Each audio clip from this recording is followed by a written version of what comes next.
Hello hi friends, welcome to இது நாரவாய்.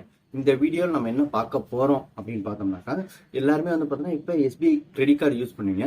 So அதில் வந்து பார்த்தீங்கன்னாக்கா கஸ்டமர் கேர் இப்போ ஏதாவது ஒரு டவுட் இருக்கும், இல்லை ஏதாவது கொரி இருக்கும், அதுக்கு வந்து பார்த்தீங்கன்னா நம்ம கஸ்டமர் கேரை கால் பண்ணுவோம். ஸோ அது வந்து பார்த்தீங்கன்னா எந்த நம்பருக்கு கால் பண்ணால் எப்படி சீக்கிரம் இது பண்ணலாம், ரீச் பண்ணலாம் அப்படின்ற வீடியோ தான் இதில் இந்த கண்டென்ட் தான் இதில் நம்ம பார்க்க போகிறோம். ஸோ ஃபஸ்ட்டு வந்து இப்போ வந்து பார்த்தீங்கன்னா ரெண்டு இது இருக்குது. ஒன்று, நீங்கள் பேங்க்ல கொடுத்த நம்பர்லேருந்து, அதாவது கிரெடிட் கார்டு ஒரு நம்பருக்கு வாங்கியிருப்பீங்க, அந்த நம்பர்லேருந்து கால் பண்ணால் என்னென்ன ப்ரொசீஜர் ஃபாலோ பண்ணணும், கஸ்டமர் கேர் எப்படி இது பண்ணணும் அப்படின்ட்டு. இன்னொன்று, நீங்கள் பேங்க்ல ஒரு நம்பர் கொடுத்துருப்பீங்க, ஆனால் அந்த நம்பருக்கு கால் பண்ணால் போகாது. ஸோ அப்படி பார்க்கும்போது இன்னொரு நம்பர்லேருந்து கால் பண்ணால் அது எப்படி கஸ்டமர் கேருக்கு அந்த டீட்டெயில் வாங்குறது, ரெண்டு விஷயம் பார்க்க போகிறோம்.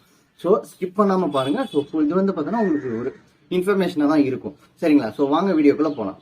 ஃபர்ஸ்ட் என்ன பண்ண போறோம் அப்படின்னாக்கா, கஸ்டமர் கேருக்கோட நம்பர். இப்போ எஸ்பிஐ கிரெடிட் கார்டு யூஸ் பண்றீங்க அப்படின்னாக்கா கஸ்டமர் கேருக்குன்னு ஒரு நம்பர் இருக்குல்ல, அது வந்து பார்த்தீங்கன்னா 04439020202 இந்த நம்பருக்கு தான் கால் பண்ண போறீங்க. ஸோ நான் வேணா கீழே வந்து பார்த்தோன்னா ஸ்க்ரீன்லேயே நான் கொடுத்துருவேன்.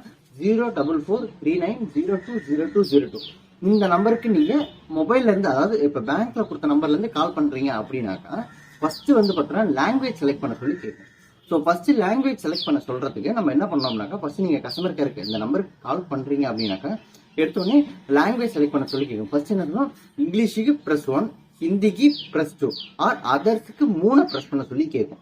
ஸோ நீங்க 3 ப்ரெஸ் பண்ணீங்க அப்படின்னாக்கா மறுபடியும் வந்து பார்த்தீங்கன்னா ஹிந்திக்கு 1, இங்கிலீஷுக்கு 2 அப்படின்ட்டு தமிழுக்கு 8 அழுத்த சொல்லி கேட்கும். ஸோ தமிழுக்கு 8 அழுத்திட்டீங்க அப்படின்னாக்கா இது ஒரு ப்ரொசீஜர். இன்னொன்று வந்து பார்த்தீங்கன்னா எடுத்த உடனே உங்களுக்கு வந்து பார்த்தீங்கன்னா தமிழுக்கு 1 ப்ரெஸ் பண்ண சொல்லி கேட்கும். ஸோ 1 ப்ரெஸ் பண்ணீங்கன்னா உங்களுக்கு அதுல இருந்து இதுவாகும். ஸோ ஃபர்ஸ்ட் வந்து பார்த்தீங்கன்னா லாங்குவேஜுக்கு அதர்ஸுக்கு 3, தமிழுக்கு 8 அப்படி ஒன்று. இன்னொன்று வந்து பார்த்தீங்கன்னா எடுத்த உடனே தமிழுக்கு ப்ரெஸ் பண்ண சொல்லி 1 ப்ரெஸ் பண்ண சொல்லி கேட்கும். ஸோ அப்படி அது ப்ரெஸ் பண்ணிட்டீங்க அப்படின்னாக்கா கிரெடிட் கார்டு தகவலுக்கு 1 ப்ரெஸ் பண்ண சொல்லி கேட்கும். சரிங்களா? கிரெடிட் கார்டு தகவலுக்கு 1, மறுபடியும் கிரெடிட் கார்டு தகவலுக்கு 1. சரிங்களா? அதுக்கப்புறம் வந்து பார்த்தீங்கன்னா உங்க டேட் ஆஃப் இயர் இருக்குல்ல, இப்போ பிறந்த வருஷம் மட்டும் இருக்குல்ல, 1990 அந்த மாதிரி நீங்க பிறந்த வருஷத்தை மட்டும் பிரஸ் பண்ண சொல்லி கேட்கும். அதாவது 1990 அப்படின்னு மட்டும் 1990 அப்படின்னு பிரஸ் பண்ணீங்க அப்படின்னாக்கா அது அடுத்தது. அதுக்கப்புறம் வந்து பார்த்தோன்னாக்கா அதாவது வாட்ஸ்அப்ல இணைவது இருக்கு, 1 பிரஸ் பண்ண சொல்லும், மேலே தொடர 2 பிரஸ் பண்ண சொல்லும். ஸோ நீங்க 2 பிரஸ் பண்ணிக்கோங்க. அதுக்கப்புறம் வந்து பாத்தீங்கன்னாக்கா இப்போ சில பேருக்கு வந்து அது கம்ப்யூட்டர் வாய்ஸ் தான் பேசும். ஸோ வந்து பாத்தீங்கன்னா அதுக்கப்புறம் வந்து அது வாய்ஸ் எழுதுவோம். இப்போ நீங்க வந்து பாத்தீங்கன்னா ஏதோ இப்போ ஒரு பேலன்ஸ் என்கொயரி இருக்கு, இல்ல பிளஸ் வந்து பாத்தீங்கன்னா இப்போ அவுட்ஸ்டாண்டிங் அமௌண்ட் இருக்கு அப்படின்னாக்கா அது வந்து பாத்தீங்கன்னா கம்ப்யூட்டர் வாய்ஸ்ல பேசும். இவ்வளவு தூரம் இருக்கு, இதான் லாஸ்ட் டேட் அப்படின்னு சொல்லும். சொன்னதுக்கு அப்புறம் மேலே தொடர 1 பிரஸ் பண்ண சொல்லி கேட்கும். 1 பிரஸ் பண்ணிக்கோங்க. அதுக்கப்புறம் வந்து பாத்தீங்கன்னா மறுபடியும் வந்து பாத்தீங்கன்னாக்கா வாட்ஸ்அப்ல என்ன இருக்கும், 1 மேலே தொடர 2 பிரஸ் பண்ண சொல்லி கேட்கும். 2 பிரஸ் பண்ணிக்கோங்க. அதுக்கப்புறம் வந்து பாத்தீங்கன்னா ரிவார்ட் பாயிண்ட்டுக்கு 1ன்னு ஆரம்பிச்சு எங்க கஸ்டமர் கேர் அதிகாரியை தொடர்பு உள்ள 9 அழுத்த சொல்லும். சரிங்களா? ரிவார்ட் பாயிண்ட்டுக்கு 1ன்னு ஆரம்பிச்சு கஸ்டமர் கேர் அதிகாரியை தொடர்பு உள்ள 9 அழுத்த சொல்லும். ஸோ நீங்க 9 பிரஸ் பண்ணீங்கன்னா கஸ்டமர் கேர்ல எடுத்து பேசுவாங்க. ஃபர்ஸ்ட் என்ன பண்ண போறீங்க, 04439020202 இந்த நம்பருக்கு கால் பண்ண போறீங்க.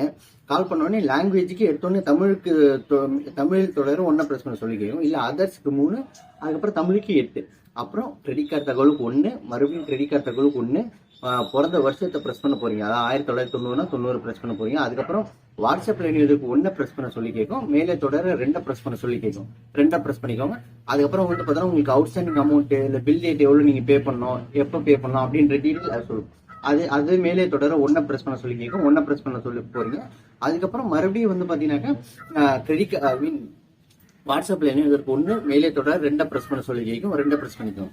அதுக்கப்புறம் ரிவார்ட் பாயிண்ட்டுக்கு 1ன்னு ஆரம்பிச்சு எங்கள் கஸ்டமர் கேர் அதிகாரியை தொடர்புள்ள 9 அழுத்த சொல்லும். 9 அழுத்திட்டீங்கன்னா அவங்க எடுத்து பேச சம்டைம்ஸ் வெயிட்டிங்ல போகும், ஆனா அவங்க கால் பிக் பண்ணுவேன். இது வந்து பாத்தீங்கன்னாக்கா நம்ம பேங்க்ல கொடுத்தோம்ல அந்த நம்பர்ல இருந்து கால் பண்றோம் அப்படின்னாக்கா இந்த ப்ரொசீஜர். சரிங்களா? டக்குன்னு முடிச்சிடும். இதே அந்த இப்போ பேங்க்ல ஒரு நம்பர் கொடுத்துருப்போம் கார்டுக்கு, அதுல இருந்து பார்த்தீங்கன்னா கால் போக மாட்டேது அப்படின்னாக்கா வேற ஒரு நம்பர்ல இருந்து கால் பண்ணணும். வேற ஒரு நம்பருக்கும் அது ஒன்றும் பதட்டத்தோட இதே நம்பர் தான், 04439020202 இந்த நம்பருக்கு கால் பண்ணீங்க அப்படின்னாக்கா அதுதான். தமிழுக்கு ஃபர்ஸ்ட் வந்து பார்த்தோன்னா 1, அப்படின்னா லாங்குவேஜுக்கு அதர்ஸுக்கு 3, தமிழுக்கு 8 பிரஸ் பண்ண சொல்லிட்டீங்க அப்படின்னாக்கா கிரெடிட் கார்டு தகவலுக்கு 1, மறுபடியும் கிரெடிட் கார்டு தகவலுக்கு 1 பிரஸ் பண்ணிடுங்க. அதுக்கப்புறம் நீங்க எந்த கார்டுக்கான, அதாவது கார்டு நம்பரை கேட்கும். எந்த கார்டுக்கான டீட்டெயில் கேட்குறீங்க அப்படின்ட்டு கார்டோட நம்பரு பிளஸ் வந்து பார்த்தோன்னா அதோட ஃபோன் நம்பர் கேட்கும். சம்டைம்ஸ் இப்படி இல்லை கார்டோட நம்பரு அது அவரோட டேட் ஆஃப் இயர் கேட்க உடனே நீங்க வந்து பாத்தீங்கன்னாக்கா இப்போ கால், அதாவது பேங்க்ல கொடுத்த நம்பர்ல இருந்தே கால் பண்றீங்க அப்படின்னாக்கா உங்களுக்கு கூடுதல் பதிவுபடுத்த தேவையில்லை அப்படின்ட்டு இப்ப நீங்க ரிஜிஸ்டர் பண்ணீங்க பாத்தீங்கன்னா அந்த நம்பருக்கு மொபைல் நம்பருக்கு ஒரு ஓடிபி போகும். அந்த ஓடிபி இதுல பிரஸ் பண்ணீங்க அப்படின்னாக்கா மறுபடியும் அதே மாதிரி வாட்ஸ்அப்ல இணைவதற்கு 1 மேலே தொடர 2 அப்படி. இதுக்கும் அதுக்கு ஒன்றும் பெரிய வித்தியாசம் இல்லை. இதுல வந்து பாத்தீங்கன்னாக்கா அந்த லாங்குவேஜ் செலக்ட் பண்ணதுக்கு அப்புறம் கிரெடிட் கார்டு தகவல் ஒன்று, மறுபடியும் கிரெடிட் கார்டு தகவல் ஒன்று, அதுக்கப்புறம் கார்டோட நம்பர் 16 நம்பரை ப்ரெஸ் பண்ண போறீங்க. ஓடிபி வந்து பார்த்தோன்னா இதுவும் அதை கண்டினியூ கொடுக்க போறீங்க. கண்டினியூ கொடுக்க அது ஓடிபி வரும். ஓடிபி எழுதுற ஒன்றை ப்ரெஸ் பண்ண சொல்லி அந்த ஓடிபியை போட்டுட்டு அதுக்கப்புறம் மறுபடியும் அதே ப்ரொசீஜர் பண்ணீங்கன்னா நீங்க அதுக்கே வந்து பார்த்தோன்னா அந்த கார்டுக்கான டீட்டெயில் இதுலேயே கேட்டுக்கலாம். ஸோ இந்த மாதிரி 2 வந்து பார்த்தோன்னா ப்ரொசீஜர் இருக்கு. ஸோ இதுக்கப்புறம் யாருக்காவது உங்களுக்கு வந்து பார்த்தீங்கன்னாக்கா இந்த இஷ்யூ இருக்கு இல்லை இந்த தெரியல அப்படின்னாக்கா தாராளமாக இவ்வளோ கிளியரா நீங்க இதே பண்ணிக்கலாம். இது மேலும் ஏதோ ஒரு வீடியோ இல்லை அதே மாதிரி அடுத்து வந்து பார்த்தீங்கன்னா நான் இந்த இன்ஃபர்மேஷன் வீடியோ தான் போடலான்னு இருக்கேன். ஸோ உங்களுக்கு வந்து உங்களோட சப்போர்ட் எனக்கு தேவை. ஸோ ப்ளீஸ் சப்போர்ட் பண்ணுங்க. ப்ளஸ் வந்து பார்த்தீங்கன்னா ஃபுல் அண்ட் ஃபுல் கிரெடிட் கார்டில் என்னென்ன டீட்டெயில் இருக்கு, என்ன மாதிரியான கிரெடிட் கார்டு யூஸ் பண்ணலாம், ஸோ எதுக்கு எவ்வளோ ரிவார்ட் பாயிண்ட் நமக்கு வருது, ஸோ அதுக்கு ஆனுவல் ஃபீஸ் எவ்வளோ, இப்போ வந்து பார்த்தீங்கன்னா அதில் நமக்கு என்ன ஒரு டிராபேக் இருக்கு, ப்ளஸ் இருக்கு, மைனஸ் இருக்கு, எல்லாமே நம்ம பார்க்கணும். ஸோ மேலும் இது போல இன்ஃபர்மேஷனான வீடியோ தெரியும். இது நாரவாய் சேனலை சப்ஸ்கிரைப் பண்ணுங்க. ஸோ இன்னொரு வீடியோவில் நம்ம சந்திக்கலாம்.